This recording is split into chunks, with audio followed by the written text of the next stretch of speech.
শেষ যাত্রায় অগণিত মানুষের ভালোবাসায় সিক্ত হলেন প্রয়াত কথাসাহিত্যিক ও প্রাবন্ধিক সৈয়দ মঞ্জুরুল ইসলাম। সর্বসাধারণের শ্রদ্ধা শেষে তাকে দাফন করা হয় মিরপুর বুদ্ধিজীবী কবরস্থানে।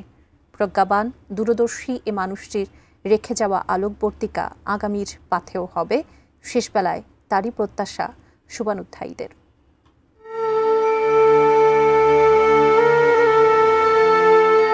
বৃষ্টির জল আর শেষ বিদায়ের অশ্রু মিলেমিশে একাকার হয়েছিল কেন্দ্রীয় শহীদ মিনার প্রাঙ্গণে। কারো প্রিয় শিক্ষক, কারো বা প্রিয় সহকর্মী, কারো বা মেন্টর ছিলেন অধ্যাপক সৈয়দ মঞ্জুরুল ইসলাম।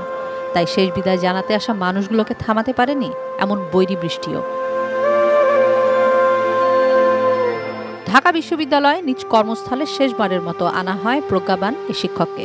অপরাজেয় বাংলার পাদদেশে নিথর স্যারকে শেষ একবার দেখে যান তার প্রাণের শিক্ষার্থীরা। শুধু একজন শ্রেষ্ঠ শিক্ষকই নন, কথাসাহিত্যিক, চিত্র সমালোচক, রাজনৈতিক বিশ্লেষক, সর্বোপরি একজন অসাধারণ মানুষ ছিলেন অধ্যাপক সৈয়দ মঞ্জুরুল ইসলাম। তাই কেন্দ্রীয় শহীদ মিনারে ফুলেল শ্রদ্ধায় শেষ বিদায় এমন গুণী মানুষকে। ঘর যেমন কয়েকটা খুঁটির উপর দাঁড়িয়ে থাকে, তো এক একটা খুঁটি চলে যাওয়া মানে সে ঘরটা দুর্বল হয়ে যাওয়া। সত্যি আমরা অভিভাবক শূন্য হয়ে গেলাম, এরকমই মনে হচ্ছে আমার কাছে।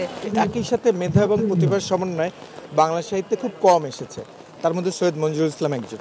শুধু তার শিক্ষার্থীদের কাছেই তিনি অসাধারণ ছিলেন না, তার অসাধারণত্ব ছুঁয়ে গেছে সান্নিধ্য পাওয়া প্রায় প্রতিটি প্রাণ। ওনার যেটাই বিশ্বাস থাকুক, যার প্রতি ভালোবাসা থাকুক, কোনো লোভ থেকে করতেন না, নিজের বিশ্বাস থেকে করতেন। এই জন্য ওনাকে সবাই ভালোবাসতো, সব মানুষ ভালোবাসতো। ঢাকা বিশ্ববিদ্যালয় তার শ্রেষ্ঠ শিক্ষকদের মধ্যে একজনকে আজকে হারালো।